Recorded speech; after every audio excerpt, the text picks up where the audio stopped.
all in our movements. So you put your opponent on the defensive position. But if you deliver only one strike, that he will fight back. Surely he will fight back. But you deliver a series of strikes, he will be on the run. He will be always on the defensive. You understand? Yes. The function of the stick in escrima is obvious, but the left hand is just as important. Cacoy's left hand moves independently of his right. All the time it controls his opponent's stick, never allowing it to strike him.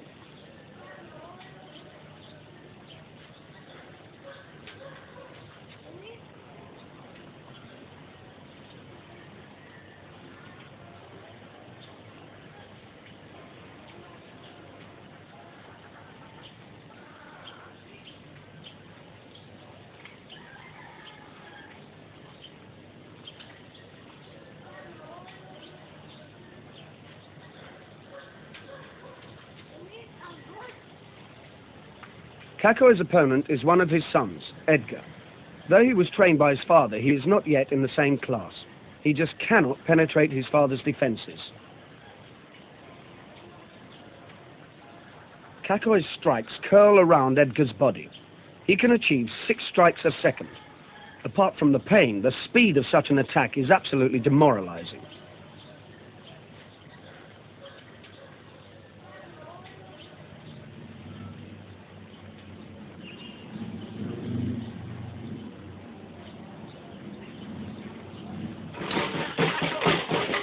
Dossier Paris shows its techniques to the public in January. Each year there is a procession through Cebu City, and the club prepares a special demonstration to perform as they march along. The procession celebrates the arrival of the Spanish explorer Magellan in Cebu, and his death at the hands of a local chieftain.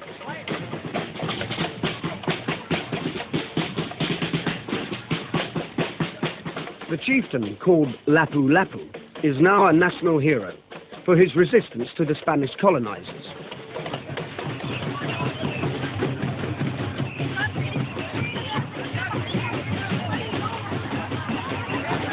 When Magellan arrived in the Philippines, he landed where Cebu City is now. He made friends with the local tribes, and their chiefs were baptized into the Christian faith. After Magellan's death, his ship sailed away to circumnavigate the globe. 44 years later, the Spanish returned, and this time stayed to govern the Philippines for 350 years. They set their mark upon the people and customs of the country, including escrima. Certainly, European sword fighting techniques have been added to the fighting system that existed when the Spanish arrived. Before they arrived, the techniques were probably influenced by Chinese and Indian fighting arts. Modern escrima developed out of this mixture. The same system is called arnis in other parts of the Philippines.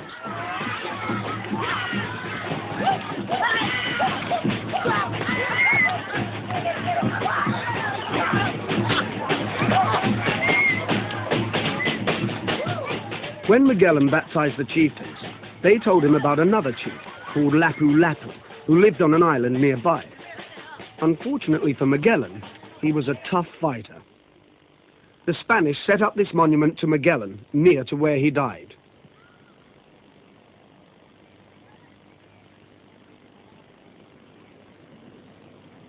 Surprisingly, Magellan made the mistake of sailing around to attack Lapu Lapu without thinking about the state of the tide. The water around Lapu Lapu's village was shallow, and the battle between the Spaniards and the Filipinos took place in that. The Spaniards wore heavy clothing and armor. Their opponents wore very little. Lapu Lapu, of course, has a monument put up by the Filipinos.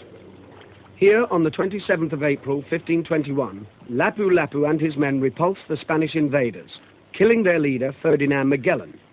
Thus, Lapu Lapu became the first Filipino to have repelled European aggression. The Spanish stories of the battle say that Lapu Lapu and his men fought with wooden sticks, the first reference to escrima. However, patriotic artists always give Lapu Lapu a sword.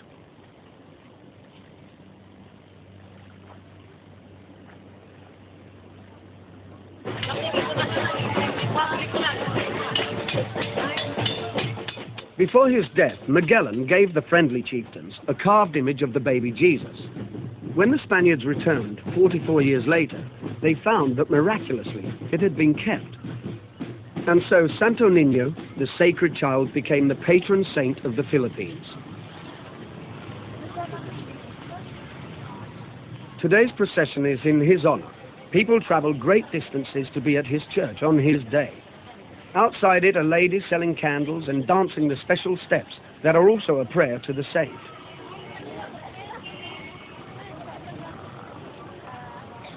Nearly everyone buys candles and sets them to burn in special trays. The melted wax is collected and recycled. Inside the church, the people queue to worship the original statue left by Magellan.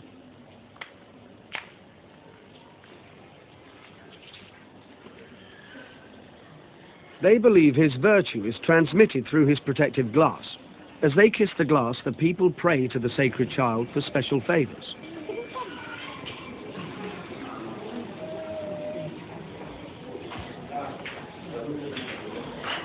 Many of the worshippers who traveled to be here slept in the streets around the church.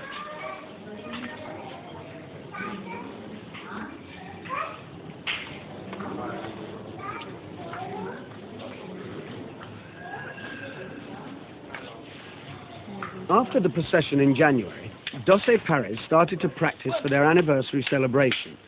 Every night there were training sessions. Special tracksuits and T-shirts were designed, and invitations sent to Filipino communities throughout the world. Escrima is not exclusively a male activity, though not many women practice it. Cacoy's daughter, Kathy, has studied other martial arts and has a black belt in karate. Okay. It's fine. Okay. Very nice.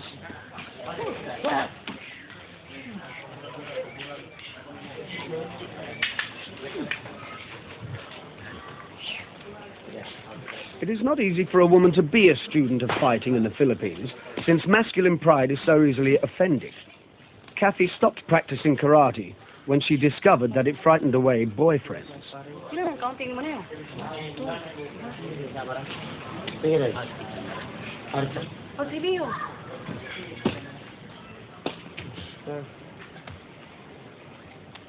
Doce Paris also sent invitations to senior members of government and expected at least one general to attend their celebrations. The club planned to display as wide a range of techniques as possible. They particularly wanted to make clear the difference between the classical style and the modern style developed by Cacoy. His main teacher had been his brother, Mumoy Cañete, a very hard master to learn under. Mumoy is a traditionalist. He still uses the long-range style that was the most common fighting style.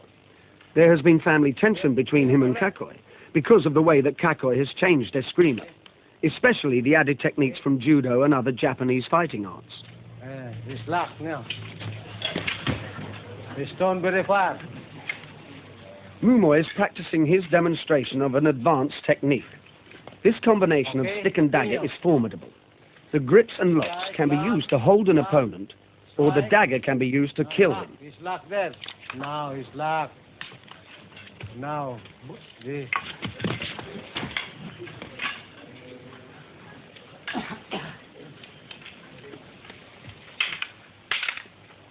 That's locked. That's... The traditional style of escrima has been exported to any country that accepted Filipino immigrants, especially the United States. Many people practice it there, usually under its other names, Arnis or Kali. The Cañete family have been to the USA demonstrating their skills, and they always call on Dan Inosanto in Los Angeles.